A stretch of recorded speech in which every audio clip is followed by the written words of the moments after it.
Ediciones Apóstoles de la Palabra presenta Iglesia y sectas. Un mensaje del padre Flaviano Amatuli a las comunidades católicas.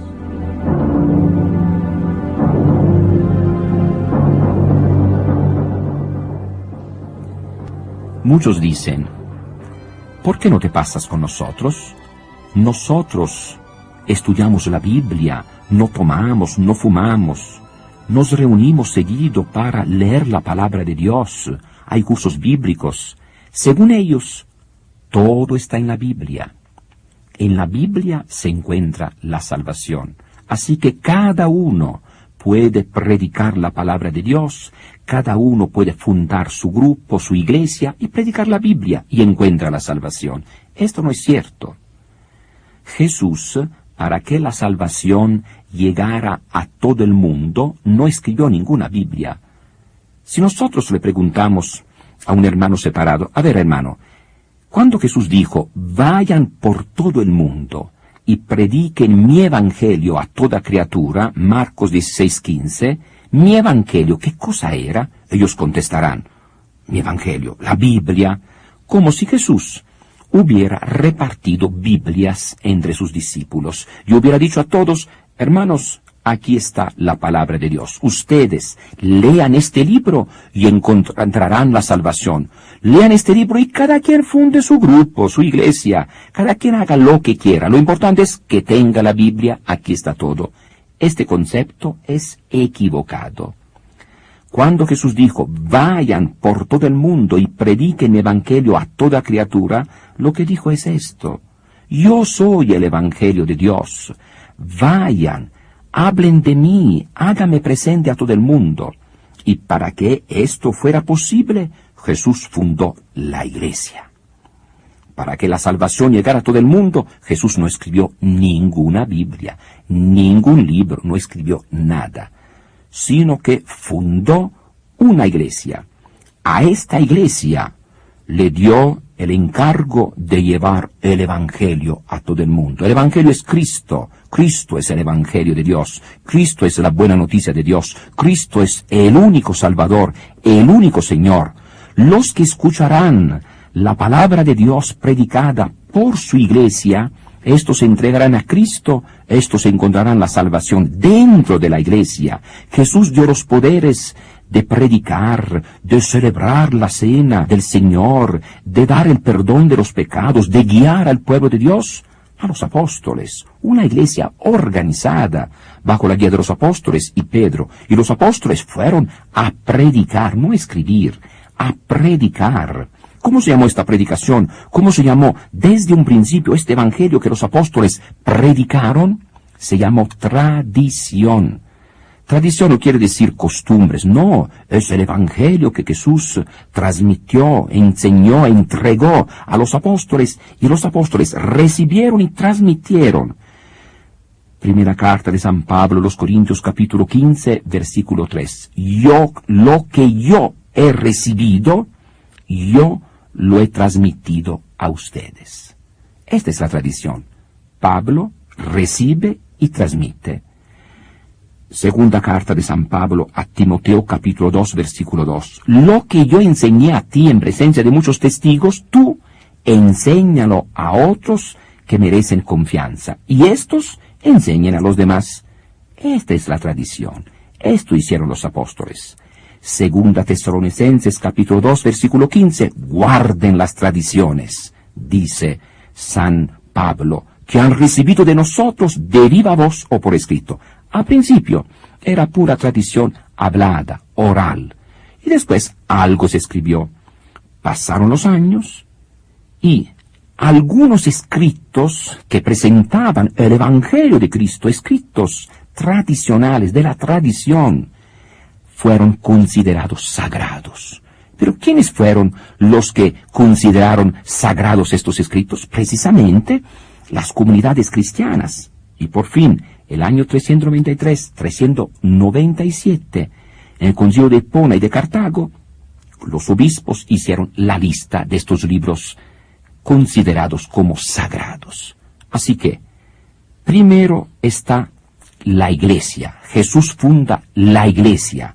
A esta iglesia Jesús entrega su evangelio, su mensaje de salvación. El evangelio es Cristo mismo que los apóstoles predican. Después, este evangelio se predica y se llama tradición. ¿Por qué? Porque se recibe y se transmite. Y después viene la Biblia que es el libro de la iglesia. Son los obispos católicos que reúnen estos libros para hacer la Biblia. Dicen ellos, pero no dice la misma Biblia. Bueno, a mí que me dice que este libro está inspirado por Dios. La misma Biblia, no, porque en aquel tiempo había muchos libros que se consideraban inspirados por Dios. Por ejemplo, Evangelio de San Pedro, Evangelio de Santo Tomás, Evangelio de los Hebreos, Apocalipsis, muchos libros. Fueron los obispos católicos que entre tantos libros escogieron algunos para hacer la lista de los libros sagrados para la iglesia. Y así surgió el Nuevo Testamento. Y lo mismo hicieron también con el Antiguo Testamento, porque todavía no existía la lista. Así que primero está la iglesia. Jesús encargó la salvación a la iglesia organizada bajo la guía de los apóstoles. Y de Pedro, Jesús entregó el evangelio y los medios de salvación, los sacramentos, bautizar, repetir la cena del Señor, dar el perdón de los pecados, dar el Espíritu Santo, todo esto en la iglesia que Cristo ha fundado. ¿Y después qué sucede? Lo que estamos viendo ahora, que cualquier persona toma la Biblia y empieza a predicar. Hace 15 días era un borrachín, hoy se convirtió a Cristo. Toma la Biblia, predica, bautiza, casa, descasa, un desastre. Cada quien funda su changarrito. Como uno que aprende a tocar y funda su conjunto, organiza su conjunto, así también respecto a la palabra de Dios. Cada uno que aprende algo de Biblia, pensando que en la Biblia está la salvación, empieza a predicar y enseña lo que se le ocurre. Para nosotros el problema hoy en día es el siguiente. ¿Cuál es aquella única iglesia que Jesús fundó? Yo quiero estar dentro de esta iglesia. En esta iglesia está la salvación. En esta iglesia están los medios de salvación. Nada de que ven con nosotros que se siente bonito, ven con nosotros que se estudia la Biblia. Bueno, ¿y a ustedes quién enseñó la Biblia? ¿Y ustedes cómo interpretan la Biblia? Hay tantos grupos diferentes y todos con la Biblia en la mano. No basta la Biblia. La salvación está dentro de la iglesia que Cristo fundó, aquella iglesia que predicó la palabra de Dios, aquella iglesia que hizo la Biblia. La iglesia es madre de la Biblia. Número 1. Jesús fundó una sola iglesia. Mateo 16:18, tú eres Pedro, y sobre esta piedra edificaré mi iglesia. Que si otro, a lo largo de la historia, quiere fundar otra iglesia, que lo haga, pero no vaya diciendo, es la iglesia de Cristo. Son cuentos. No, Jesús fundó su iglesia. Es que nosotros somos mejores, es que nosotros no tomamos, no, yo no ando buscando una iglesia donde no se toma, no se fuma, no. Yo quiero buscar la iglesia de Cristo, la iglesia que fundó Cristo, donde está de veras la salvación. Número 2. ¿Qué pasó con aquella única iglesia que fundó Cristo? Dicen las sectas, bueno, sí es cierto que Jesús fundó una iglesia, pero desgraciadamente aquella iglesia se acabó. Hubo malos sacerdotes, hubo malos cristianos, discípulos de Cristo, malos papas, todo se echó a perder. Bueno, esta es la idea de ustedes, pero esta idea no está en la Biblia. Mateo 16:18, segunda parte del mismo versículo, los poderes del infierno no prevalecerán en contra de ella. Así que ni Satanás en persona, ni los malos católicos, ni el imperio romano pagano de aquel tiempo, ninguna fuerza logrará destruir la iglesia que fundó Cristo. ¿Cuándo yo era católico era un borracho? Bueno, ¿y qué piensas? ¿Que los católicos borrachos van a lograr destruir la iglesia que fundó Cristo? No. Cristo fundó una sola iglesia. Esta iglesia durará para siempre. Nadie la podrá destruir. Entre los mismos apóstoles no hubo Judas. Entre los mismos apóstoles no hubo pecado. Pedro, por ejemplo, que negó a Jesús. El Antiguo Testamento, que era el antiguo pueblo de Dios, el pueblo de Israel, y que eran todos santos, que no han leído la Biblia, no se dieron cuenta. El mismo rey David cometió pecado. El pecado está siempre dentro de la iglesia. Nada de que, porque ha habido pecado, ha habido infidelidades, entonces se acabó la iglesia de Cristo. Esta idea no existe en la Biblia, es un invento de las sectas para tratar gente. Hermano, ven con nosotros porque somos buenos, porque nosotros no tomamos, no fumamos, no comemos carne de cochina. ¿Y después qué pasa?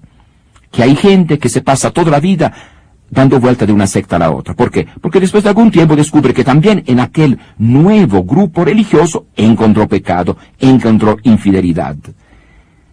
No hay que soñar con una iglesia de puros santos, no. La iglesia es santa porque Jesús es santo, porque la palabra de Dios es santo, porque el Espíritu Santo es el alma de la iglesia. Pero nosotros somos buenos y malos. El mismo día uno a veces se porta bien, a veces se porta mal. Esta es la iglesia de Cristo. Mateo 28:20, yo estaré con ustedes todos los días hasta que termine este mundo. Jesús no ha dicho, si se portan bien, yo estaré con ustedes, pero si se portan mal, ahora sí, si se portan mal, os voy a correr y voy a fundar otra iglesia. Esta es una idea equivocada, es una idea de las sectas para enredar a los católicos impreparados que no tienen estudios bíblicos. Jesús dice, yo estaré con ustedes todos los días hasta que termine este mundo. Jesús estará siempre con su iglesia todos los días. Nada de que, como dicen algunas sectas, hubo una apostasía y se acabó la iglesia de Cristo. Segunda Tesalonicenses capítulo 2 versículo 3, antes del fin del regreso de Cristo habrá la apostasía. Bueno, pero apostasía no quiere decir que termina la iglesia, quiere decir que habrá gente que va a traicionar, habrá gente que se va a alejar de la verdadera iglesia. ¿Cómo está pasando con las sectas? Siempre ha habido sectas, siempre ha habido gente que ha abandonado la iglesia desde el tiempo de los apóstoles. Por ejemplo, la primera carta de San Juan, capítulo 2, versículos 18 y 19, vemos cómo, desde un principio, hubo gente que abandonó la iglesia y se llaman anticristos. Hijitos míos, es la última hora, y se les dijo que tendría que llegar el anticristo, enemigo de Cristo. Ya vinieron muchos anticristos, por donde comprobamos que esta es la última hora. ¿Quiénes son? Ellos salieron de entre nosotros mismos, aunque realmente no eran de los nuestros. Siempre a lo largo de la historia ha habido gente que no tenía espíritu auténtico, estaba dentro de la iglesia físicamente, no espiritualmente. Y estos se salieron de la iglesia para atacar a la iglesia. Lo que está pasando ahora, cuando yo era católico, era un borracho, no te da vergüenza, cállate por lo menos. También Judas fue un ladrón, al final vendió hasta Jesús, pero se cayó, no dijo nada. Y otros haciendo propaganda, cuando era católico era un borracho, como si fuera un honor. No, hermano, si tú te portaste mal, es tu problema. Tú tendrías que ser un buen católico, pero dentro de la iglesia, no fuera, no salirte de la iglesia. Estando dentro de la iglesia, tratar de seguir a Cristo, tratar de conocer la palabra de Dios, tratar de entregarte a Cristo, pero dentro de la iglesia. Así que Jesús estará siempre con su iglesia. Apostasía no quiere decir que se va a acabar la iglesia, no, sino que habrá siempre gente que se va a salir de la iglesia antes que venga Cristo, pero no dice que habrá la apostasía y después va a fundarse una nueva iglesia, como dicen las sectas. Sí hubo la apostasía y ahora mi grupo es el verdadero. No, hermano, porque Jesús dice que antes que Él regrese habrá mucha gente que se va a salir, pero no dice que después va a fundar otra iglesia verdadera. No, es una idea equivocada, una idea que maneja las sectas, pero que no está en la Biblia. Número 3. ¿Cuál es esta única iglesia que Cristo fundó personalmente y que va a durar hasta el fin del mundo? La Iglesia Católica. ¿Y cómo lo sabemos? Sencillo. Basta examinar cada grupo de hermanos protestantes. Testigos de Jehová empezaron el año 1874. Mormones, 1830. Adventistas del séptimo día, 1863, y toda la línea pentecostal muy dividida a principios de este siglo. Y allá han salido millares y millares de sectas. Actualmente, en California, hay un promedio de 2 sectas diarias. Todos estos grupos no llegan hasta Cristo. Es que nosotros nos llamamos Pentecostés. Pentecostés está en la Biblia, el nombre, pero ustedes no vienen. Ustedes no son sucesores de los apóstoles. Usted no tiene continuidad desde los apóstoles hasta ahora. No basta el nombre. Tú tienes que demostrarme históricamente, a lo largo de la historia, que tu grupo existía, que viene directamente desde Cristo y los apóstoles. Solamente la Iglesia Católica existía hace 100 años, 200 años. Hace 1000 años. Aquí los misioneros que llegaron hace 500 años, misioneros católicos, llegaron a América. Hace 1000 años había iglesia católica, claro, hay libros, hay nombre de papa, de obispos, hay catedrales, iglesia, hay todo. Hace 1500 años, claro, hay libros, hay todo. Existía la misa, existía el bautismo, existía la confesión, todo. Hace 1500 años. Tenemos la lista de todos los obispos de Roma, desde San Pedro hasta el obispo actual. Esta es la única iglesia que fundó Cristo. En esta iglesia yo quiero vivir, yo quiero morir. ¿Cuál es la diferencia entre iglesia y sectas? Sectas serían todos los grupos separados de la iglesia. Sin embargo, en la manera normal de hablar de ahora, llamamos iglesias todos aquellos grupos que también se apartaron de la Iglesia Católica, pero que ya pasaron algún tiempo y tienen muchos valores. Por ejemplo, iglesias ortodoxas, iglesia anglicana, por ejemplo, todo el protestantismo histórico, luteranos, calvinistas, presbiterianos, bautistas, metodistas, se llaman iglesias históricas. Y las sectas serían aquellos grupos que empezaron en el siglo pasado, mormones, testigos de Jehová, adventistas y toda la línea pentecostal. Hay una diferencia bastante grande. Las sectas buscan un proselitismo ciego, digamos, gente que anda buscando de casa en casa la forma de atrapar a los católicos, con engaño, con mentira, con cualquier método. Un proselitismo agresivo, deshonesto. Mientras las iglesias históricas, el protestantismo histórico, todos buscan el ecumenismo, la unidad. Hay, desde hace algún tiempo, todo un esfuerzo, una lucha para lograr la unidad que Cristo ha querido. Esta es la diferencia. Nosotros ahora, el problema grave que tenemos son las sectas agresivas, que no utilizan la verdad, que no utilizan estudios bíblicos serios, sino métodos para atraer a la gente. Y uno de los trucos más importantes es el fin del mundo. Las sectas manejan mucho el cuento del fin del mundo. Mediante la idea del fin del mundo, asustan a la gente, y si te pasas con nosotros, te vas a salvar. Así dicen los testigos de Jehová, así dicen los mormones, así dicen cualquier grupo. Todos van a morir, todos serán destruidos. Pero si te vienes con nosotros, te vas a salvar. Nosotros seremos arrebatados.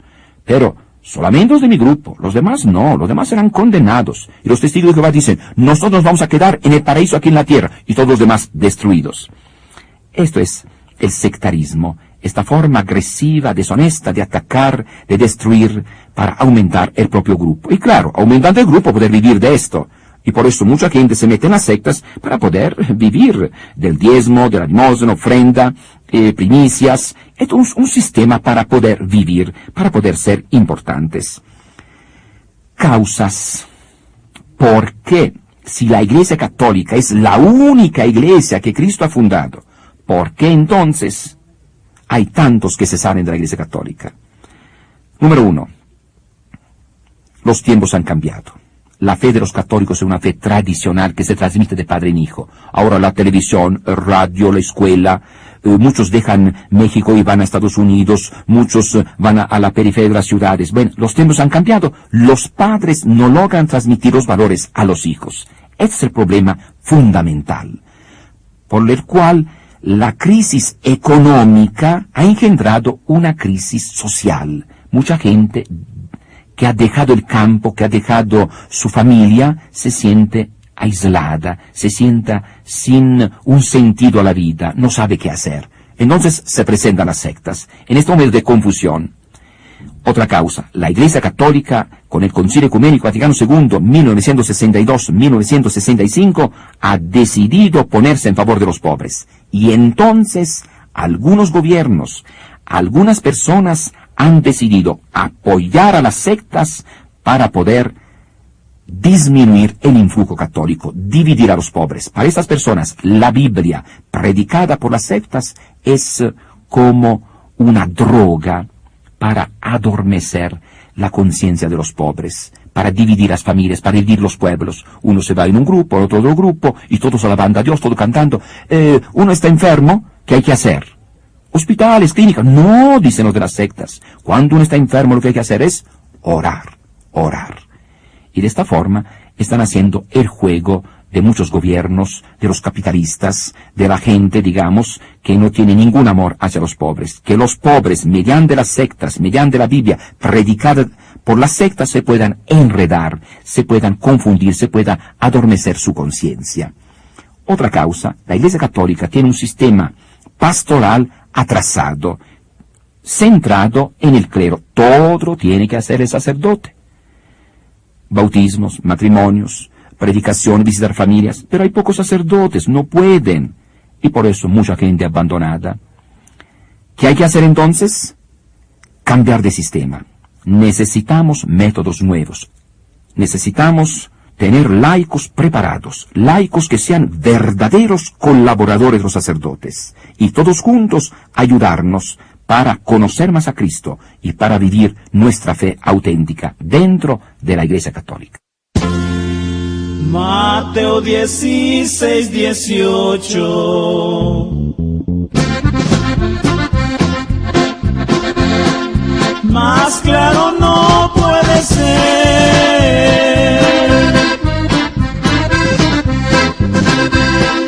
Cristo ya fundó su iglesia, que nadie podrá vencer, ni el diablo ni los humanos la podrán desaparecer. Mateo 28, 20. Esta es una gran razón.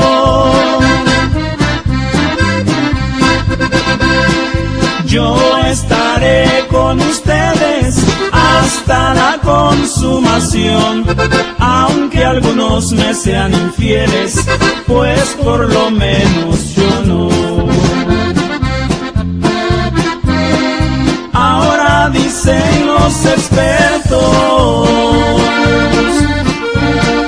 que esa iglesia se acabó, y que fue don Constantino quien a esa iglesia fundó. Pero esto es una mentira, es no creer al Señor.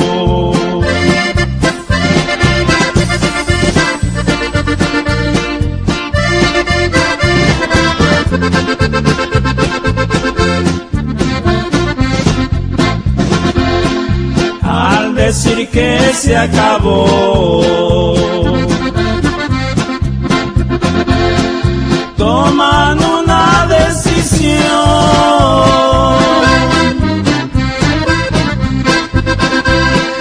de salirse de esta iglesia a fundar su agrupación, guiados por algunos sueños o por alguna visión. Mucho cuidado, mi amigo, no te dejes engañar.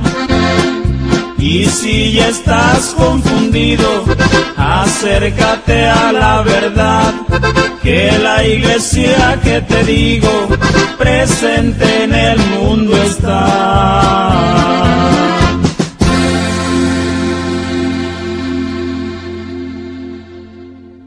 Ahora vamos a dar una respuesta sencilla a los principales ataques de los hermanos separados.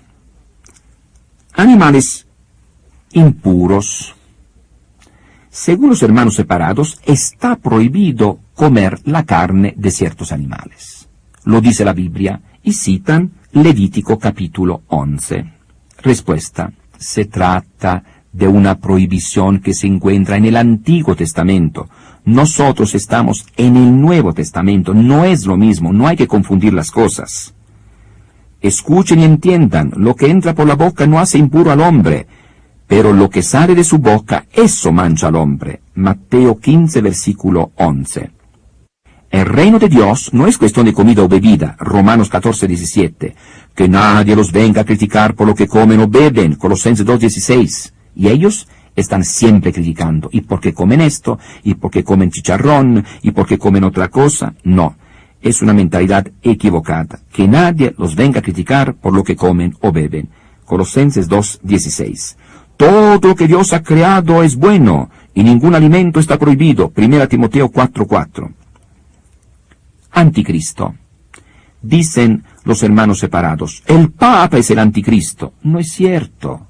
La Biblia no dice que el jefe de la iglesia fundada por Cristo será anticristo. Es un error. No es cierto.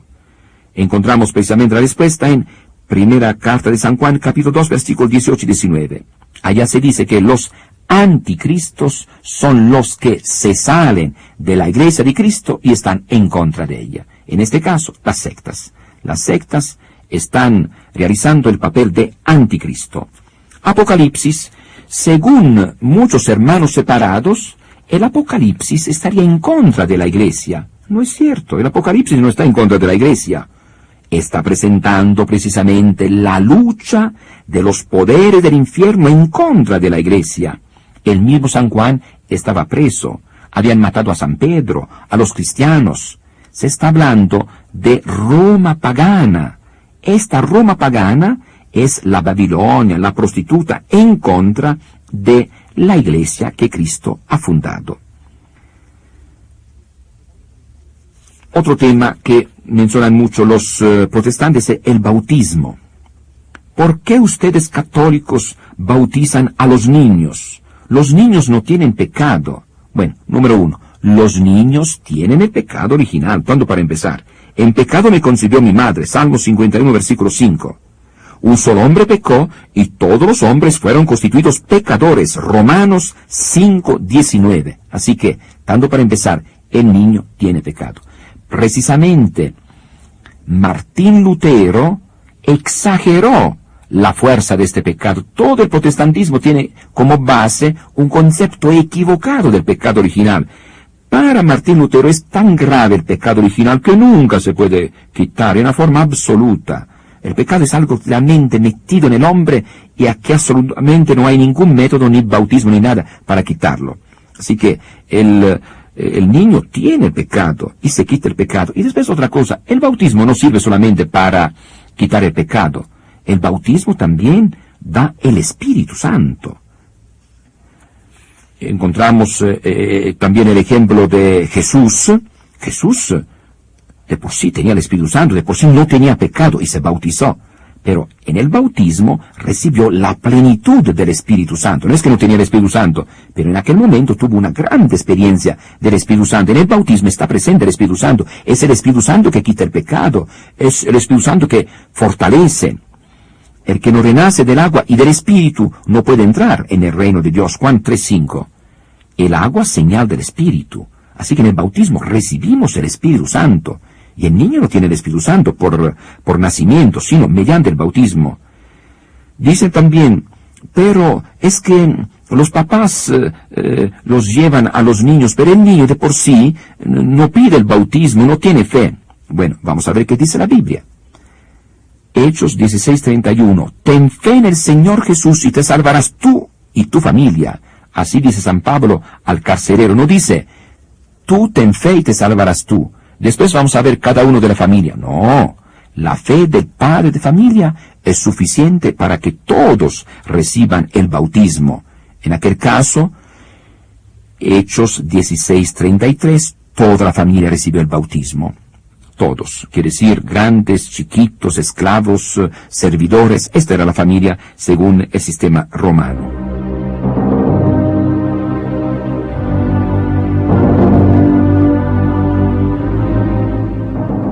Otro punto muy importante es que con el bautismo uno entra a formar parte de la iglesia. Tenemos el caso, por ejemplo, de Cornelio. Cornelio, al escuchar la predicación, creyó, recibió el Espíritu Santo, sin haber recibido el bautismo. ¿Y qué dice San Pedro? Que reciba el bautismo. El bautismo seguramente no le iba a quitar los pecados, ya estaban quitados. No le iba a dar el Espíritu Santo, ya lo tenía. Pero iba a ser la señal, la puerta para entrar a formar parte de la Iglesia. Así que dentro de la Iglesia Católica nosotros damos el bautismo a los niños por la fe de sus padres, porque el niño tiene pecado, mediante el bautismo se le quita el pecado, mediante el bautismo se da el Espíritu Santo, que es la característica del bautismo de Jesús. Y tercero, uno entra a formar parte de la Iglesia. Dicen los hermanos separados, pero Jesús se bautizó a los 30 años, pero Jesús no tenía pecado, es otra cosa lo de Jesús. Jesús no dijo, vayan y bauticen a los 30 años. No dice que el día de Pentecostés se bautizaron toda gente de 30 años. No, es un error. Además hay que distinguir bien en el bautismo de Jesús. El bautismo de agua es el bautismo de Juan, que se hizo a los 30 años en el río. Pues yo no hago más que bautizar con agua, pero Él los bautizará en el Espíritu Santo, Marcos 1:8. Y Jesús cuando recibió el bautismo en el Espíritu Santo, al salir del agua, Marcos 1:10. Luego al salir del agua Jesús tuvo esta visión, los cielos se rasgaban y el Espíritu Santo bajaba sobre Él como paloma, Marcos 1:10. En Jesús mismo hay que distinguir el bautismo que recibió en el río, bautismo en agua, señal de arrepentimiento. Se presentó allá como representante de toda la humanidad pecadora. No es el verdadero bautismo, es el bautismo de Juan. El verdadero bautismo lo recibió fuera del agua. Al salir del agua, recibió el Espíritu Santo. Este es el verdadero bautismo. Y los apóstoles, ¿cuándo recibieron este bautismo en el Espíritu Santo? En el cenáculo, ni una gota de agua. ¿Por qué? Porque el fuego o el agua son símbolos del Espíritu Santo. No importa que sea mucho o poco. Lo que importa es estar bautizados en el Espíritu Santo. Quiere decir, llenos del Espíritu Santo, no llenos de fuego o llenos de agua. No, es un error de las sectas. Pobrecitos, toman la Biblia, la interpretan cada quien a su modo y se enredan. Confesión. Dicen los hermanos separados, ¿por qué los católicos se confiesan con los sacerdotes, que son hombres como los demás? Respuesta, los sacerdotes no son hombres como los demás, porque tienen un poder especial que Cristo confirió a los apóstoles y a sus sucesores. Dicho esto, sopló sobre ellos, reciban el Espíritu Santo, a quienes perdonen queden perdonados, y a quienes no libren de sus pecados, queden atados. Juan 20, versículos 22 y 23. Muchos de los que habían creído venían a confesar y revelar todo lo que habían hecho. Hechos 19, versículo 18. Aquí vemos entonces cómo Jesús, el día de la resurrección, dio el poder a los apóstoles de perdonar los pecados. Es el grande regalo de Jesús resucitado. Y también en la experiencia de los primeros cristianos, los que creían, revelaban, hablaban, manifestaban sus pecados para poder ser perdonados. Cruz, otro tema. Este tema lo utilizan mucho los testigos de Jehová. Según ellos, la cruz es lo peor. La cruz fue el arma que mató a Jesús. Es algo realmente malo, algo negativo. Bueno, ellos dicen esto, ¿y en qué se basan? No, pero si a una persona la matan con una pistola, con un cuchillo, tú no te vas a colgar esta pistola, este cuchillo. Ah, bueno, pero esto no es un argumento bíblico. Aquí estamos hablando de Biblia. No se llaman ustedes estudiantes de la Biblia. Entonces, ¿por qué no estudian la Biblia? No tienen que hablar como se les ocurre, con ejemplos tomados de la calle. No. Aquí estamos hablando de Biblia. La Biblia nunca habla mal de la cruz. Tanto que la cruz se ha transformado en un símbolo del cristianismo. Seguir a Cristo es seguir la cruz, llevar la cruz. Entonces, vamos a ver qué dice la Biblia. Para la Biblia, la cruz fue la puerta para entrar en la gloria. Jesús pasó por la cruz para poder entrar en la gloria. Juan capítulo 12, versículos 23 y 24. Ha llegado la hora en que el Hijo del Hombre va a entrar en su gloria. En verdad les digo, si el grano de trigo no cae en tierra y no muere, queda solo, pero si muere, da mucho fruto. Así que Jesús murió en la cruz, y muriendo en la cruz, pasó a la gloria. La cruz fue la puerta para entrar a la gloria, el trampolín para brincar a la gloria. Otras citas que podemos encontrar están, por ejemplo, en Marcos 8:34, el que quiera ser mi discípulo, que tome su cruz y me siga, y tantas otras citas más. Otro punto que mencionan los testigos de Jehová es que en la Biblia no se habla de cruz sino de un palo, madero. Cuando la Biblia dice 4 veces nada más, dice madero, no se quiere decir palo, se quiere decir que la cruz era de madera, no palo. Los romanos no usaban palo, usaban cruz. Basta conocer un poco la historia. Pero hay alguna cita muy clara para ver si de plano era madero o era palo. Si hubiera sido un madero, un palo nada más, y no una cruz, entonces tendría el letrero sobre las manos, como se ve en los dibujos de los testigos de Jehová. Se ve las manos juntas, un clavo, y después sobre las manos el letrero. Pero la Biblia no dice así. La Biblia dice, Mateo 27:37, encima de su cabeza habían puesto un letrero que decía por qué lo habían condenado. Encima de la cabeza, entonces, las manos abiertas, cruz. Y también Jesús, al resucitar, dice, vean aquí el lugar de los clavos en las manos. No clavo, el lugar del clavo, sino de los clavos. Así que la idea de los testigos de Jehová de que Jesús murió en un palo, no en una cruz, es una idea equivocada completamente. Se utilizaron 2 clavos, no un solo clavo. Y después el letrero estaba sobre la cabeza y no sobre las manos. Así que las manos estaban extendidas, era una cruz y no un palo. Otra objeción a veces que se presenta es ¿por qué los católicos el Viernes Santo adoran la cruz? El Viernes Santo los católicos no adoran la cruz material, sino el misterio de la cruz, es decir, a Cristo que por nosotros murió en la cruz. Diezmo, otro tema que utilizan mucho las sectas. Según ellos, habría que pagar a los del culto, pagar el 10%, porque esto está en la Biblia. Bueno, está en la Biblia, pero siempre hay que ver en qué parte de la Biblia. Nosotros somos del Nuevo Testamento, nosotros somos del nuevo pueblo de Dios, de la Iglesia de Cristo. Todo lo que está en el Antiguo Testamento hay que ver qué relación tiene con el Nuevo Testamento. Nosotros somos del Nuevo Testamento. Jesús lo dijo a los apóstoles, vayan por todo el mundo, prediquen el Evangelio y cobren el diezmo. Jesús nunca cobró el diezmo, los apóstoles nunca cobraron el diezmo. Se trata de una ley del Antiguo Testamento, Levítico 27, del 30 al 33. En el Nuevo Testamento no existe esta ley. Basta con que los encargados del culto y la predicación tengan lo necesario para su honesto sustento. Quédense en esa casa comiendo y bebiendo lo que les den, porque el obrero merece su salario. Lucas 10, versículo 7.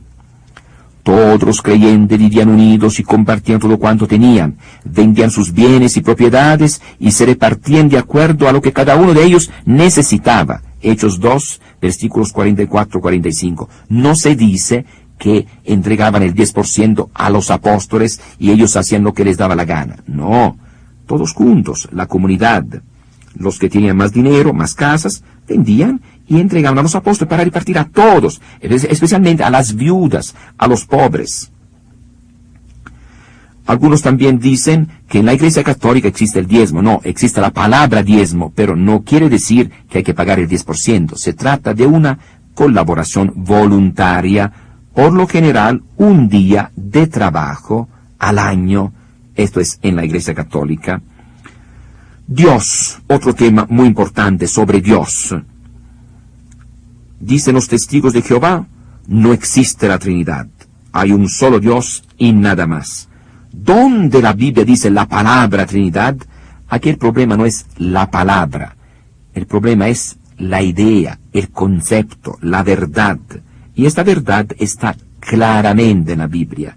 Vayan y bauticen En el nombre del Padre, y del Hijo, y del Espíritu Santo. Mateo 28, 19. ¿Qué quiere decir en el nombre?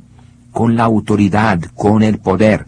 Así que aquí vemos claramente que se habla de un solo poder, una sola autoridad, un solo ser.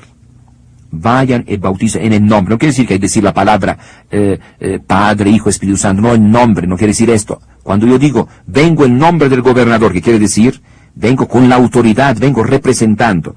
Entonces, aquí quiere decir, vayan y bauticen con la autoridad que les da el Padre, el Hijo y el Espíritu Santo. Una sola autoridad, un solo poder, un solo ser, Padre, Hijo y Espíritu Santo. Un solo Dios, 3 personas. El Padre es Dios, claro. Esto está muy claro desde el Antiguo Testamento. El problema es si es Dios el Hijo y el Espíritu Santo. Muy bien. Respecto al Hijo, el Verbo era Dios, Juan 1:1. Al principio existía el Verbo, y el Verbo estaba con Dios, y el Verbo era Dios. Los testigos de Jehová han cambiado, han puesto, era un Dios, era un pequeño Dios. Entonces, ¿cuántos dioses hay? No. Y el Verbo era Dios, Juan 1:1. Señor mío, Dios mío, Juan 20:28. Santo Tomás, Señor mío y Dios mío. Ellos, los apóstoles, lo adoraron, Lucas 24:52. Y después también, Hebreos 1:6, los ángeles lo adorarán a Jesús. Claro, los testigos de Jehová han cambiado. En lugar de meter lo adorarán, le cambiaron en la última Biblia. Las Biblias de antes sí ponían lo adorarán, pero después se dieron cuenta y le cambiaron. Le rendirán homenaje, le rindieron homenaje, cambian. Los testigos de Jehová son expertos en manipular la Biblia, cambiar la Biblia. Respecto al Espíritu Santo, dicen los testigos de Jehová que el Espíritu Santo no es una persona divina, es una fuerza de Dios. Puesto que la Biblia lo presenta como maestro e intercesor, según nosotros es una persona, no puede ser una fuerza. Hechos 28, del 25 al 27, Hebreos 3:7, hay muchas citas bíblicas. Vamos a presentar solamente 2. En adelante el Espíritu Santo, intérprete, que el Padre se enviará en mi nombre, les va a enseñar todas las cosas y les va a recordar todas mis palabras. Juan 14:26. Entonces, es un maestro el Espíritu Santo, que enseña. Y también es uno que intercede, no puede ser una fuerza que intercede. Una mano no puede interceder por mí, una mano no puede hablar en mi nombre. Además, el Espíritu nos viene a socorrer en nuestra debilidad, porque no sabemos qué pedir ni cómo pedir en nuestras oraciones. Pero el propio Espíritu ruega por nosotros, con gemidos y súplicas que no se pueden expresar. Romanos 8:26. El Espíritu ruega, el Espíritu intercede por nosotros. Así que el Espíritu Santo es una persona porque enseña, porque intercede. No puede ser una fuerza, como dicen los testigos de Jehová. Imagínense ustedes qué absurdo sería si Jesús no fuera Dios y el Espíritu Santo fuera una fuerza de Dios. Entonces diría Jesús, vayan y bauticen en el nombre del Padre, que es Dios, en el nombre de Jesús, del Hijo, que es un pequeño Dios, y después en el nombre del Espíritu Santo, que es una fuerza de Dios. Entonces, ¿qué enredo? No, aquí están en el mismo nivel. Por eso, Dios el Padre, Dios el Hijo, Dios el Espíritu Santo, un solo Dios en 3 personas. La gracia de Cristo Jesús el Señor, el amor de Dios y la comunión del Espíritu Santo sea con ustedes. 2 Corintios, capítulo 13, versículo 14. Jesús el Señor, Dios o Dios Padre, y después el Espíritu Santo en el mismo nivel, no en niveles diferentes. ¿Cuál es el nombre de Dios? También aquí otro problema. Dicen los testigos de Jehová, Jehová es el nombre de Dios. Es un error, no es cierto. Esto lo encontramos en el Antiguo Testamento, en Éxodo capítulo 3, versículo 14. Pero nosotros no estamos en el Antiguo Testamento, estamos en el Nuevo Testamento. Para nosotros el problema es saber cómo Jesús llamó a Dios, a su Padre, cómo lo llamó él, cómo dijo, Padre. Dice Jesús, yo di a conocer tu nombre, no Moisés, yo lo di a conocer. ¿Y cuál es el nombre que Jesús menciona siempre? Padre. Padre nuestro que estás en el cielo, Padre, si es posible que pase de mí este cáliz, Padre, en tus manos encomiendo mi espíritu. En el Nuevo Testamento también los apóstoles dicen siempre Padre, Padre. La gracia de Cristo Jesús, el Señor, el amor de Dios y la comunión del Espíritu Santo. Lo hemos dicho antes, no existe la expresión que utilizan los testigos de Jehová, Jehová. Esto no existe, ni Jehová ni Yahvé. Esto es del Antiguo Testamento. De todos modos, si hay que ser más preciso, no es Jehová, sino Yahvé. En el Antiguo Testamento, no el Nuevo Testamento. Para el Nuevo Testamento, Padre, Hijo y Espíritu Santo, ya. Pero para el Antiguo Testamento es Yahvé, no Jehová. ¿Por qué? ¿De dónde salió esta expresión de Jehová? 597 años antes de Cristo, los israelitos fueron llevados a Babilonia, a una tierra extranjera, y allá dejaron de pronunciar el nombre de Dios, para que los paganos no lo escucharan, no lo chotearan, no lo profanaran. En hebreo se escriben las consonantes, no las vocales. Así que, con el tiempo, se olvidaron cuáles eran las vocales. Sabían las consonantes, pero no las vocales. 800 años después de Cristo, los masoretas, algunos estudiosos, hicieron una nueva edición del Antiguo Testamento y, al llegar al nombre de Dios, al no conocer cuáles eran las vocales, le pusieron las vocales de Adonai, el Señor, que era la palabra que se usaba en lugar de decir el nombre de Dios, Adonai, el Señor. Cambiaron la A en E y salió Jehová. Esta solución fue aceptada por los protestantes después, pero la Iglesia Católica desde un principio no aceptó esta solución de los judíos, de los masoretas, sino la Iglesia Católica, desde un principio, la traducción que hizo San Jerónimo, utilizó Yahvé, la expresión Yahvé. Yahvé, ¿por qué? Porque los samaritanos, que nunca dejaron de pronunciar el nombre de Dios, siempre han dicho Yahvé. De todos modos, para nosotros, ni Yahvé ni Jehová. Lo que interesa es lo que Jesús nos ha enseñado. Padre. También respecto al domingo, al sábado. El Antiguo Testamento presenta el sábado, pero Jesús resucitó el día primero de la semana, y este día se llamó domingo. Hechos capítulo 20, versículo 7, el primer día de la semana estábamos reunidos para la fracción del pan. La fracción del pan, la cena del Señor, el culto, el día primero de la semana. Y este día primero de la semana se llamó Día del Señor. Señor en el Nuevo Testamento es Jesús. Día de Jesús, Día del Señor. Por ejemplo, encontramos 1 Corintios 16:2, cada domingo todos ustedes guarden lo que hayan podido ahorrar. Porque se reunían, hacían la colecta para mandarla a Jerusalén. Y este día primero de la semana se llamó Día del Señor, domingo. También Apocalipsis 1:10, se apoderó de mí el Espíritu el día del Señor.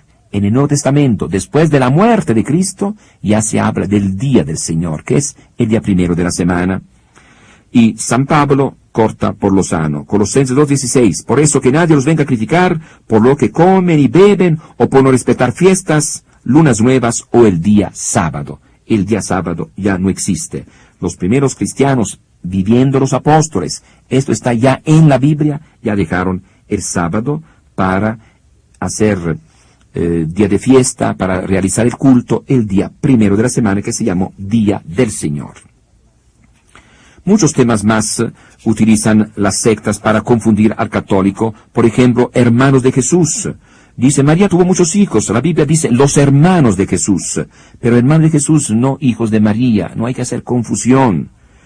Y después de un hermano, se dice que su papá era Alfeo, Mateo 10, versículo 13. Entonces, ¿quiere decir hermanos? Hermano quiere decir pariente, quiere decir de la misma raza. No hay que confundir las cosas. Otro tema, las imágenes. Dicen los protestantes, las sectas, que está prohibido tener imágenes. Nosotros en las iglesias tenemos estatuas, imágenes. La Biblia prohíbe hacer cualquier imagen. Éxodo 24:20, Éxodo capítulo 20, versículo 4. No te hagas estatua ni imagen alguna de lo que hay arriba, en el cielo abajo, en la tierra y en las aguas debajo de la tierra. Entonces, todo está prohibido. ¿Por qué ustedes católicos tienen imágenes, tienen estatuas? Estos son ídolos. No, lo que aquí se está prohibiendo son los ídolos precisamente. ¿Qué diferencia existe entre una imagen y un ídolo?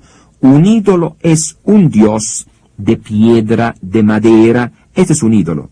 Allí tendrán que servir a dioses hechos por el hombre. Este es un ídolo. Dioses de madera y de piedra, que ni ven, ni oyen, ni comen, ni sienten. Deuteronomio 4:28. Cuando la Biblia dice no hacer imágenes, quiere decir no hacer imágenes de ídolos, no hacer ídolos. Ídolos son dioses de madera, dioses de piedra. Pero para nosotros las estatuas, las imágenes, no son dioses. Son solamente retratos sin nada más. Yo cuando veo un crucifijo no pienso que es un dios, sino una imagen, una estatua que representa, que recuerda. Por ejemplo, vamos a ver, vamos a hacer un ejemplo. Voy a decir dos frases. Número 1. Yo adoro este crucifijo porque es Jesús mi Dios. Otra frase. Yo respeto este crucifijo porque me recuerda a Jesús que es mi Dios. Entonces, ¿cuál es la frase correcta? La segunda. Yo respeto este crucifijo porque me recuerda a Jesús que es mi Dios. Si yo digo, yo adoro este crucifijo porque es Jesús mi Dios, ese es un ídolo. Lo que la Biblia prohíbe es adorar las estatuas, no respetarlas. Considera que una estatua es Dios. Y nosotros católicos no pensamos que un crucifijo, una estatua, una imagen es Dios, sino que recuerda, representa y nada más. Otros temas que utilizan mucho las sectas son, por ejemplo, el infierno. Dicen muchas sectas que el infierno no existe. Cuando uno muere, todo se acaba. Si se portó mal, será destruido, no existirá nada. Bueno, una idea de ellos, pero la Biblia no dice esto. Mateo 13:50, y los arrojarán al horno ardiente, donde habrá llanto y desesperación. Mateo 13, versículo 50. Al mismo tiempo dirá a los que estén a la izquierda, malditos aléjense de mí, vayan al fuego eterno que ha sido destinado para el diablo y para sus ángeles. Mateo 25:41. Entonces se habla de un castigo eterno, para siempre. Claro que les gustaría a los hermanos separados que no existiera el infierno, pero ni modo, si existe. No es que uno diga no existe y con esto ya se salvó. Hermanos, si ustedes siguen así, corren el riesgo serio de ir a parar al infierno. También otro punto que mencionan mucho las sectas se refiere al purgatorio. ¿Pero dónde la Biblia dice la palabra purgatorio? Aquí no es problema de palabra, aquí es problema de contenido. ¿Cuál es el contenido? El contenido es que después de esta vida, si uno tiene alguna mancha de pecado, no puede entrar a la gloria sin purificarse. Vamos a ver. El que insulte al Hijo del Hombre será perdonado. En cambio, el que insulte al Espíritu Santo no será perdonado, ni en esta vida ni en la otra. Mateo 12:32. Entonces, hay un perdón también en la otra vida. También vemos en 1 Corintios 3:15, si su obra se convierte en cenizas, él mismo se salvará como quien pasa por el fuego. Así que hay una salvación pasando por el fuego, pero se salva. Uno que se portó bien, pero tiene alguna mancha de pecado, se salva, sí, pasando por el fuego, quiere decir purificándose. Lo entregó a la justicia hasta que pagara toda la deuda. Mateo 18:34. Apocalipsis 21:27, en ella no entrará nada manchado. Así que si hay alguna mancha, tienes que purificarte.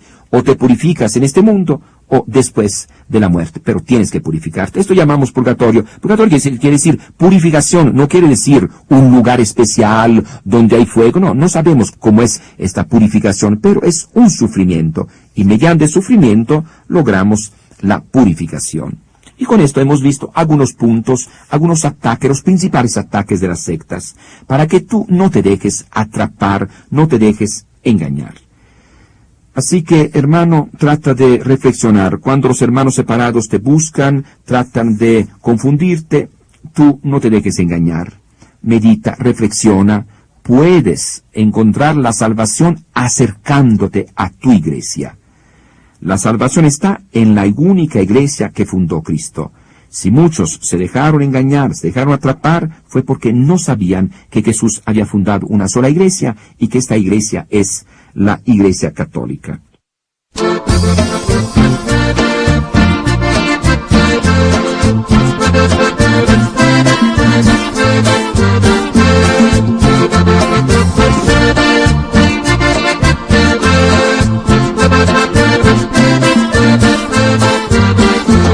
Hermanos todos reunidos, vamos a reflexionar. El problema problema protestante está destruyendo la paz. Hermanos todos reunidos, vamos a reflexionar. El problema protestante está destruyendo la paz. Estos protestantes andan de distinta agrupación, conquistando nuestra gente, sembrando la confusión. Estos protestantes andan de distinta agrupación, conquistando nuestra gente, sembrando la confusión. Nosotros somos católicos, tenemos que ver qué hacer, que el Señor nos ayude a defender nuestra fe. Nosotros somos católicos, tenemos que ver qué hacer, que el Señor nos ayude a defender nuestra fe. Claro que sí.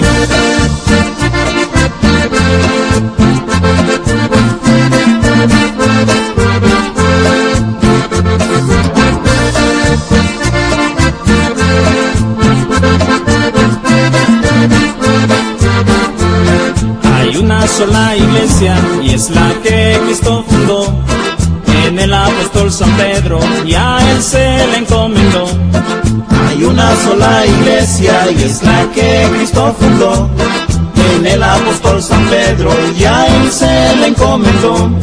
Las sectas que nos invaden solo quieren engañar, y si tú no te preparas, a sus redes vas a dar. Las sectas que nos invaden solo quieren engañar, y si tú no te preparas, a sus redes vas a dar. Nosotros somos católicos, tenemos que ver qué hacer, que el Señor nos ayude a defender nuestra fe. Nosotros somos católicos, tenemos que ver qué hacer, que el Señor nos ayude a defender nuestra fe.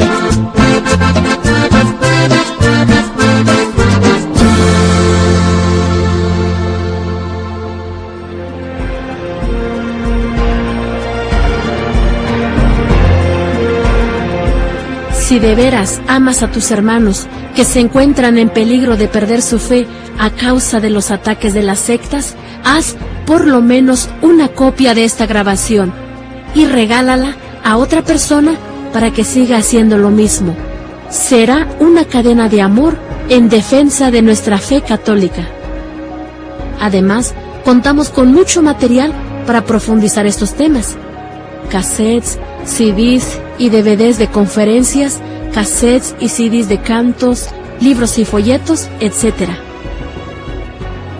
Los libros que tenemos a tu disposición son los siguientes: Catolicismo y Protestantismo, Diálogo con los Protestantes, La Iglesia Católica y las sectas, preguntas y respuestas, Los Mormones, Los Testigos de Jehová, Para ti, hermano Sabatista, La Luz del Mundo, etc.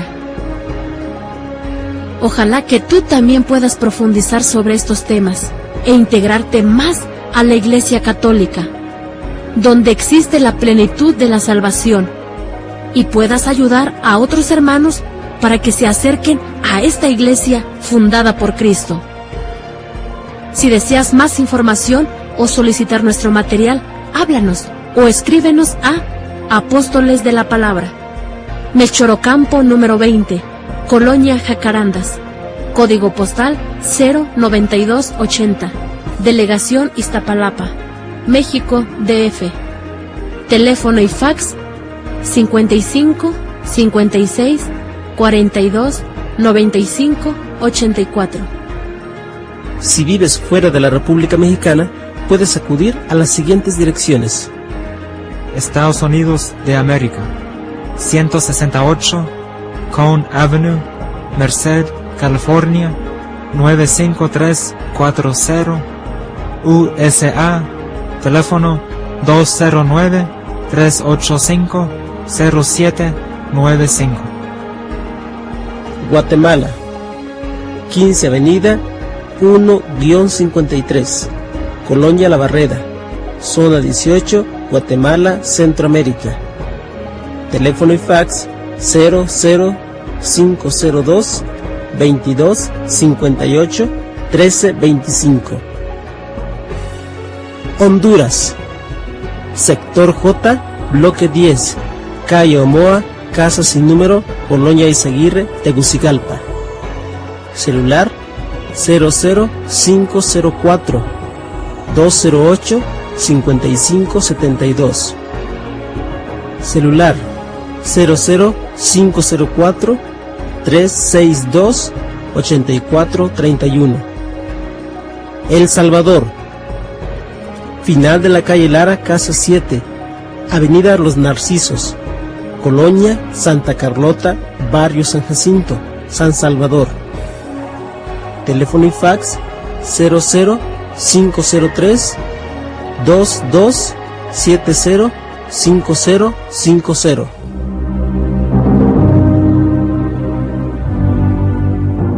Ediciones Apóstoles de la Palabra presentó